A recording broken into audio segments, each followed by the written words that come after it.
C'est une annonce qui secoue l'appareil militaire et sécuritaire israélien. Cet après-midi, Herzi Halevi a annoncé qu'il présentait sa démission.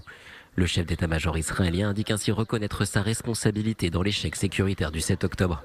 J'ai informé aujourd'hui le ministre de la Défense qu'en raison de ma responsabilité dans l'échec de Tsahal le 7 octobre et au moment où Tsahal a enregistré de grandes et remarquables réalisations lors de la mise en œuvre de l'accord pour la libération des otages, je demanderai à mettre fin à mes fonctions le 6 mars 2025. Herzi Halevi précise que d'ici le mois de mars, il terminera les enquêtes sur les manquements de Tsahal autour du 7 octobre.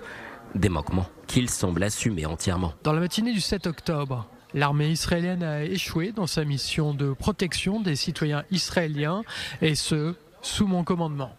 L'État d'Israël a payé un prix lourd et douloureux en vies humaines, en otages, en blessés corporels et psychologiques. Ma responsabilité dans ce terrible échec m'accompagne chaque jour, chaque heure.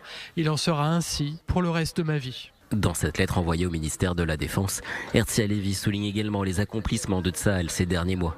Il affirme que l'armée israélienne a changé la face du Moyen-Orient, infligeant de lourds dégâts à la branche militaire du Hamas, au Hezbollah et aux activités régionales de l'Iran.